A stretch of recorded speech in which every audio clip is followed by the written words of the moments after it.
Para entender un poco, la política, el narcotráfico utiliza la estructura de la política para seguir operando y Paraguay centro de acopio y posterior distribución, o ya directamente dentro en el escenario de la política el narcotráfico está operando y utilizando toda la estructura.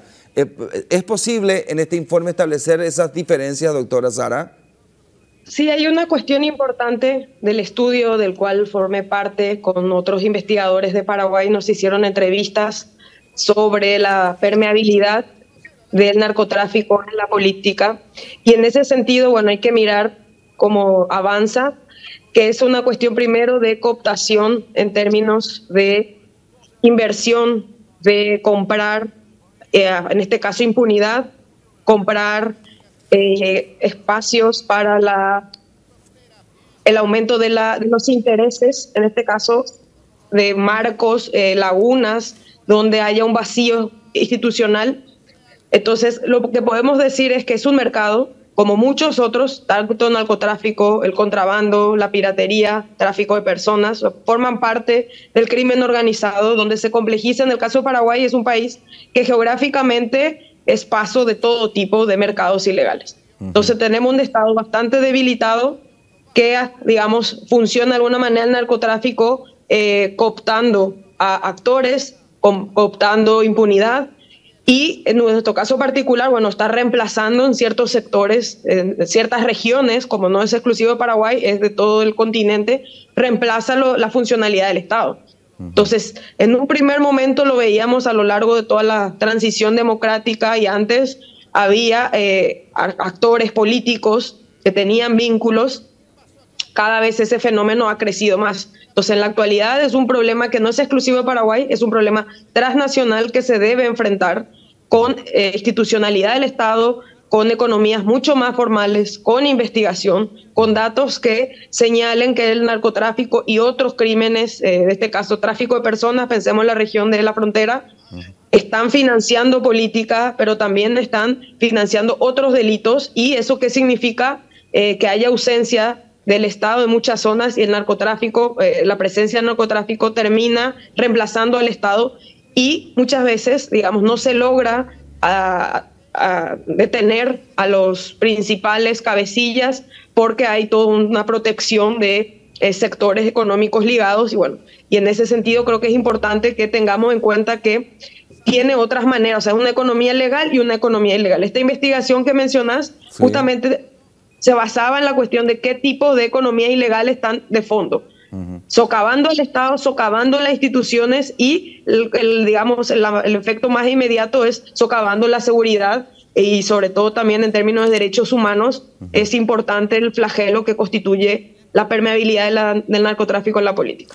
Doctora Sara, es cierto, nuestra historia durante la dictadura y también en este proceso democrático da cuenta de ese vínculo de la política y el narcotráfico y ustedes se encargaron de escribir claramente. Pero debo preguntarte particularmente, cuando decís comprar impunidad, ¿es pagar la campaña política, financiar la campaña política de un político que llega a las esferas de poder y me protege, o ya directamente el narcotraficante aparece en la escena de la política para tener la mismísima impunidad? Las dos cosas. El fenómeno ha sido en un primer momento financiar campañas, financiar en este caso varios costos de la política.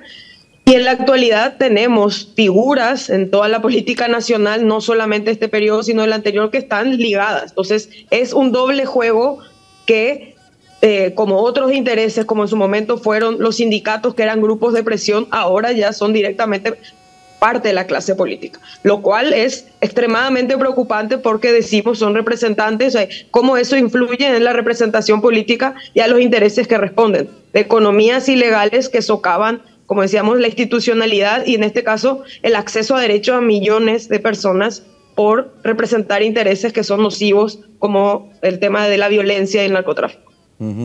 Doctora, dos paraguayos participaron de las entrevistas de este estudio de la universidad, ¿es así? ¿Usted y quién más? Sí. el doctor Carlos Peris. Hay varias entrevistas y se han hecho estudios también sobre trabajos que hay, en este caso, de crimen organizado en la política. Y bueno, son una serie, estos dos colegas que son de Chile, que publicaron este libro, hicieron estudios de campo entre el año más o menos 2019 y 2021 para contrastar, en este caso, datos sobre el aumento de los delitos, por ejemplo, relacionados con el sicariato, con operativos transnacionales relacionados con el crimen organizado, y también, en este caso, nos entrevistaron para conocer de primera mano cómo están las instituciones y cómo está la política permeada por, es el narcotráfico, pero también aquí tenemos que poner, Paraguay es un país de contrabando, es un país de piratería, de tráfico de personas, o sea, son muchos otros delitos por eso es un crimen que tiene muchas variantes y que sobre todo tiene esta cuestión de estar sumamente bien organizado,